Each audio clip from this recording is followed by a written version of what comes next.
Hey, welcome back to another episode of the Living the Life Show. I am your host, Columbus Cody, and today we're talking about the connection between the NFL draft and the Christian journey.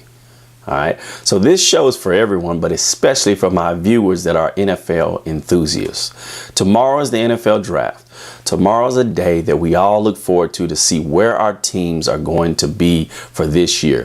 Who are we going to get? Who are we going to select? Who are we going to draft that can make a difference in our team? Because one pick, one choice, one decision could make the difference in how well our teams play for the next 10 years. We could possibly find that player that changes our franchise. All right. So a lot of what we'll talk about today are the similarities between the Christian walk and the NFL draft. And there's a few differences as well, but I just want you to see how the NFL draft inspired these thoughts about the Christian journey for me. For instance, when you get selected, the round that you get selected can make a big difference. All right. Generally, the higher you get selected, the more money you're going to make, the more prestige you're going to have, the more media hype is going to be around your name, generally. All right. Now, think about this. Imagine if you had come to the Lord earlier in your life. If you had gotten selected earlier in life instead of being a late round draft pick, instead of coming to the Lord later in life, imagine how much drama, pain, suffering you might have avoided.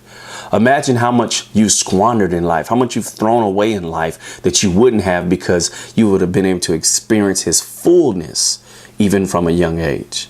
All right. Now, here's the blessing. Just because you're selected later, just because you're a late round draft pick, it does not hurt your chances of becoming a Hall of Famer. All right.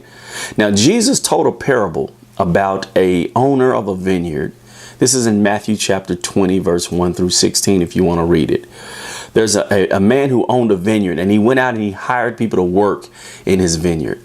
All right. And he went out early in the morning. He got some guys. They came in. They worked for a couple hours. And he started to see there was a lot of work. So he went back out. He got some more people.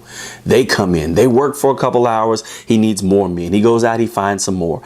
And it's at the end of the day, he goes out and still there were people who wanted to work. So he grabbed them. He brings them in. They work a couple hours and they're done.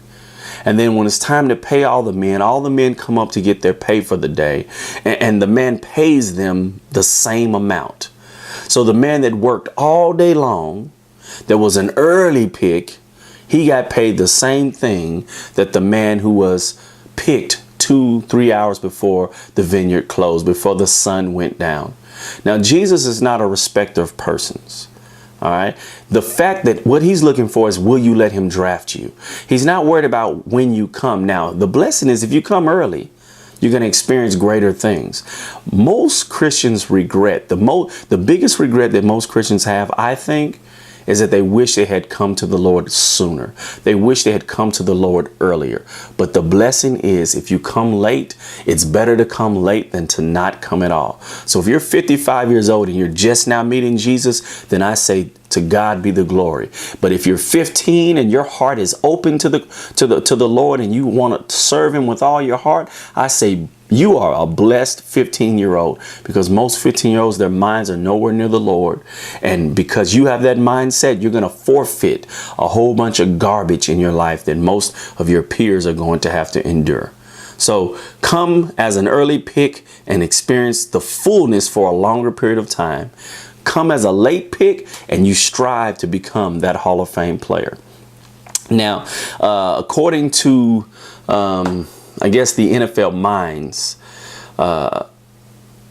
arguably the best quarterback in the NFL history was a 6th round pick. They call him the greatest 6th round pick ever. And that is the quarterback of the New England Patriots. Tom Brady was a 6th round pick in the 2000 draft. So just because you get picked late, just because you come in late, it doesn't mean you can't leave your mark. It doesn't mean you cannot be great. Okay. Never forget that. All right. Your previous stats. Now, this is one I love. Your previous stats mean nothing to God. Okay. Your background check, your background history, it doesn't stop him from drafting you. He tells us in Romans 5:8 that while we were yet sinners, he died for us. He didn't wait for us to get right before he would die. He died for you while you were still doing your dirt. While you're still doing your dirt, he's just beckoning you to let him draft you. Let him put you on his team so that he can train and guide you so that you can become a Hall of Famer. All right. That's what he wants. OK, something else to think about.